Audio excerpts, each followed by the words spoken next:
Bienvenidos a este recorrido. Hoy vamos a adentrarnos en una idea absolutamente fascinante. A ver, normalmente pensamos que el cine moderno es puro entretenimiento, algo para pasar el rato y desconectar. Pero, ¿y si fuera mucho más que eso? ¿Y si estuviéramos ante un espejo gigante de nuestra propia psique? Pues bien, hoy vamos a ponernos esa lente para analizar una de las comedias más icónicas de las últimas décadas y descubrir la increíble historia oculta que nos cuenta sobre nuestra propia mente. Para desgranar todo esto, nos vamos a apoyar en el brillante análisis de Sebastián Appelhans, un psicólogo clínico experto en la obra de Carl Jung. Él nos propone hacer un cambio de chip radical, dejar de ver la pantalla como una simple oficina de una revista de moda y empezar a verla como lo que realmente representa en el fondo, un auténtico y mítico descenso al inframundo, tal cual. Y claro, para entender este descenso tenemos que arrancar con esta reflexión de Carl Jung que es, francamente, demoledora. Nos dice que el objetivo de la mente humana no es ser moralmente perfectos, sino ser completos. Cuando vemos la historia de Andy Sachs y cómo se sumerge en ese mundo despiadado de la revista Runway, en realidad estamos siendo testigos de una metáfora brutal sobre la búsqueda de esa plenitud psicológica. Así que no estamos hablando solo de un simple cambio de armario, estamos hablando de una transformación profunda del alma. Pongámonos en contexto. Todos nosotros funcionamos con un ego, que viene a ser nuestra identidad consciente, y una persona, que es esa máscara social que nos ponemos para encajar en el mundo.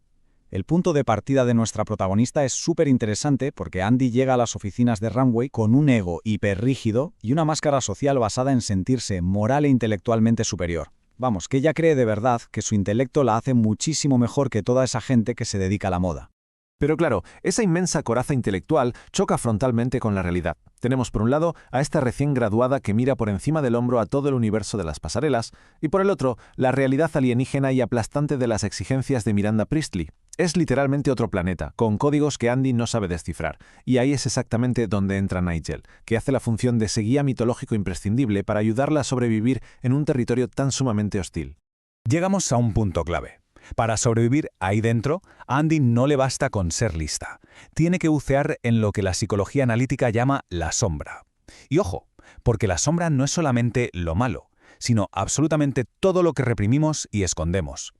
Para poder aguantar el ritmo infernal de Runway, Andy tiene que conectar sí o sí con sus partes más implacables, ambiciosas y calculadoras.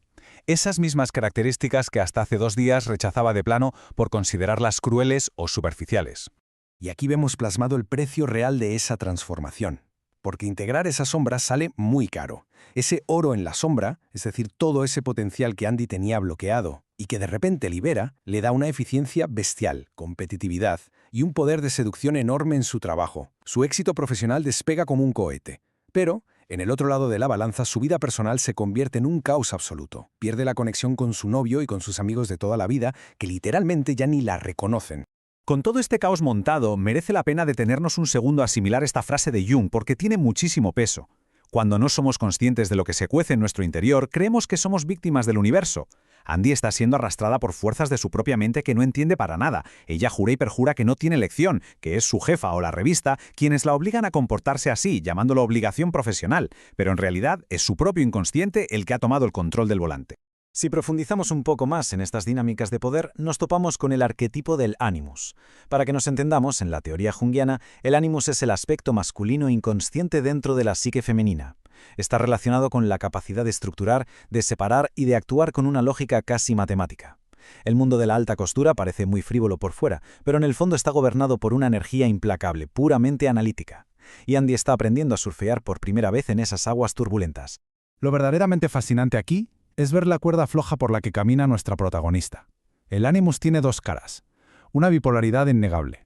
Por un lado, puede aportar una claridad mental brillante y muchísima iniciativa, pero por otro, puede transformarse en una voz superrígida, de crítica destructiva y obstinación absoluta.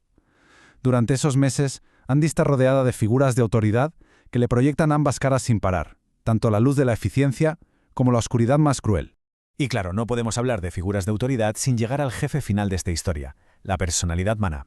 Este es el arquetipo del poder absoluto. Y Miranda Priestly es la encarnación perfecta de este concepto. Es alguien que transmite un control y una sabiduría casi sobrehumanos. ¿Cuál es el gran peligro aquí? La fascinación ciega. Existe un riesgo enorme de que nuestro ego se infle hasta explotar si nos identificamos con ese nivel de poder. Representa el peligro embriagador de perder nuestra propia identidad en el altar de la ambición. Todo esto nos conduce irremediablemente al punto de no retorno. Estamos en la Semana de la Moda de París, y aquí presenciamos el clímax psicológico total. Miranda, para salvar su propia cabeza y mantener el trono, traiciona de la forma más fría posible a Nigel, su colega más leal. Y justo después, en el coche, le suelta a Andy una frase demoledora: «Veo mucho de mí en ti». Es en ese preciso instante de terror cuando Andy choca de frente con su propio ego inflado. Se da cuenta de golpe de que el arquetipo se la ha comido viva. Fijémonos bien en esto, porque si cogemos el año exacto que Andy pasa trabajando en Runway, encaja milimétricamente con las etapas de alquimia psicológica que describió Carl Jung. Es alucinante.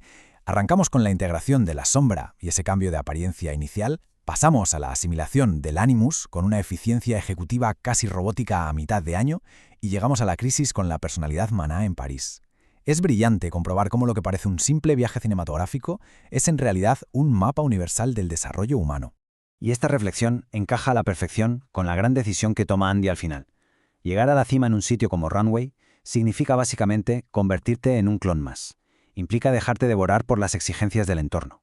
Y ahí es cuando ella tiene la revelación fundamental. Si quiere conservar su identidad auténtica, si no quiere morir siendo una simple copia moldeada por el poder, tiene que romper el molde. Tiene que dar media vuelta y alejarse de ese espejismo. Y justo de esa ruptura nace algo muchísimo más grande, lo que la psicología llama el sí mismo. El final de la historia no es ninguna derrota, es el triunfo total de la psique. Andy deja a Miranda en París y vuelve a Nueva York. Consigue el trabajo de sus sueños en un periódico serio, sí, pero ya no entra como la chica rígida, pedante y asustadiza del principio. Entra como un individuo completo. Ha asimilado su sombra, su capacidad de acción y su ambición, pero sin permitir que todo eso borre quién es realmente. El broche de oro de este viaje nos deja una victoria psicológica en toda regla. Resulta que Miranda manda una carta de recomendación al nuevo jefe de Andy donde dice que fue su mayor decepción, pero a la vez la persona más competente que ha contratado jamás. Ese es el verdadero tesoro traído del inframundo. Porque madurar o alcanzar esa individuación consiste en volver a nuestro propio camino vital profundamente transformados, dominando las herramientas de la oscuridad pero sin habernos dejado consumir por ellas. Todo esto nos plantea una reflexión enorme para terminar, y hay que agradecerle a Sebastian Appelhans por proporcionarnos este marco teórico tan revelador. El viaje de Andy nos enseña que empoderarnos de verdad exige mirar siempre hacia adentro. A veces nos pasamos la vida buscando en el exterior, en un trabajo prestigioso o en la aprobación de un jefe, una fuerza y una autoridad que, si escarbamos un poco, ya reside en lo más profundo de nuestra propia mente. Llegar a conocer y dominar nuestras propias fuerzas ocultas es, sin duda, la aventura más grande de todas. Así que la próxima vez que veamos cualquier historia en la pantalla, merece la pena preguntarnos: ¿estamos simplemente viendo a unos personajes de ficción o estamos buscando ciegamente nuestro propio poder reflejado en ellos? Recuerda, toda película revela arquetipos del inconsciente colectivo.